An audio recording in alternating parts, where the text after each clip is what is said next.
Welcome everyone, this is Mohan Raghavan, and this video we are going to cover the authentication.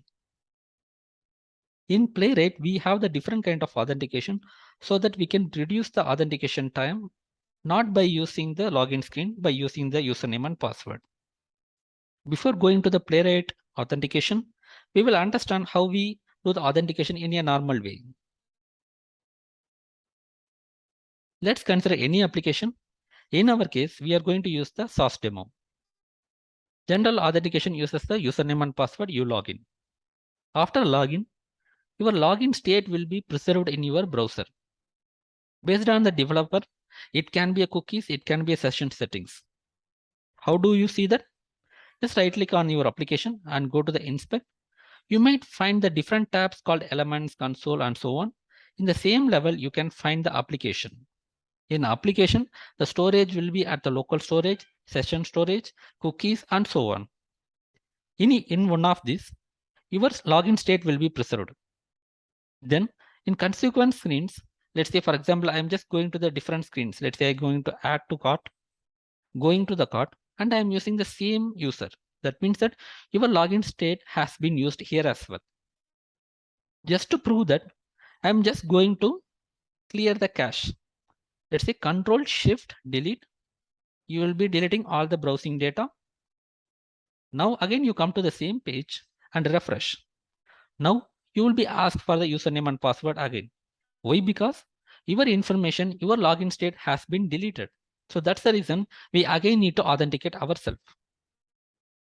Now this is the basic scenario about the authentication in a normal web application. Let's come into the automation. In automation, we will be using the different login scenarios for the different test cases.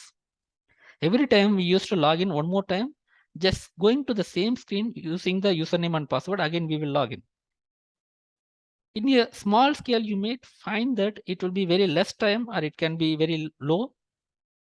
But if you have thousands of test cases, for every scenario, if you start logging in and logging out, it will be a time consuming and you are reducing your efficiency of the automation. So that's the reason in automation, especially on the Playwright side, they are using the storage state. For example, let's convert this documentation into the Java version. Now here you can see, generally what we will do, we will create the different Playwright object, browser type and browser context and page and so on. Then you will log in and you will be saving your login state. In simple, in context level, because we already discussed that, why do we need to save the context level? Why? Because let's say I'm logging in here with again username and password. Let's say I'm going to the cart. Now I copy this and again I'm going to the another tab. Enter. Again you can see still it can use the same user credentials or same login state. Why? Because it is not saving at the page level or at tab level. It is saving at the browser context level. So that's the reason it should be saved at the browser context level so that even if you open the multiple tabs, still your user login state will be taken care. So the same way, if you go to the documentation of the Playwright, you are saving your context or let's say your storage state at the context level. So that's the reason here you can see some code snippet, for example, browser context, storage, state options, and you are saving that into the JSON file with the given path. Now, next time you log in, again, you don't need to create the login scenario. Why? Because when you create the browser context, rather than creating login scenario and setting the context again for the login state, you can use the existing file that you saved in the previous step. So that you are reducing multiple steps for logging scenario just using the existing state.json. Now we will try to do the same thing here. Again, just to save the timings, we have already used some scenario or some code snippet already.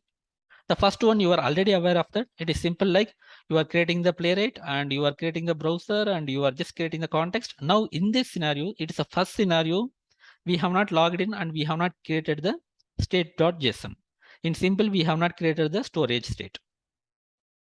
So for that, what we are doing is like we are creating the page, we are logging into the source demo by using the username and password. Then we click on the login button. In this point of time, you have the login state. Just to save this, you are using the same context.storage.state. Then you are using the browser context, the different methods, so that you will be saving the state.json. Then you are closing the browser. Next time, if you want to log in one more time, you don't need to do the same login steps. But first of all, we will try to see the state.json. Right click, run as Java application.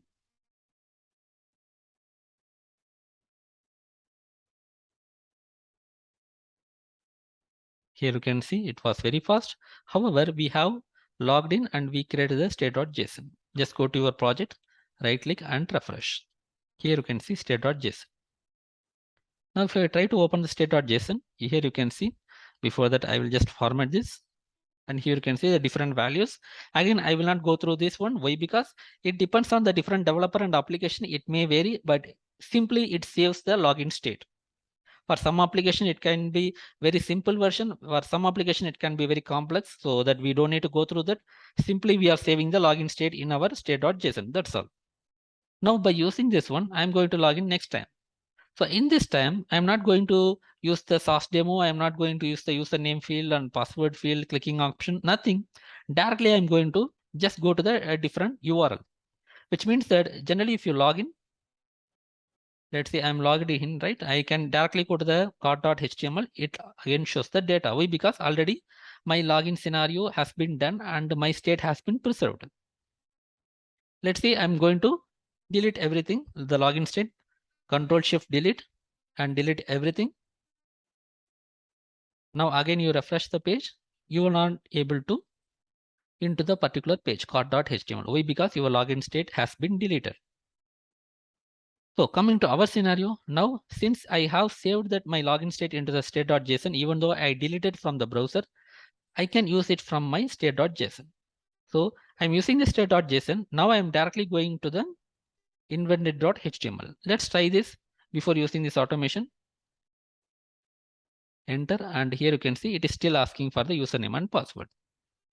Now let's say I will run this one. Just to see the output, I am just putting the thread.sleep, but in general, we should not be using the thread.sleep in our automation code. Let's run this. Run as Java application. Again, okay.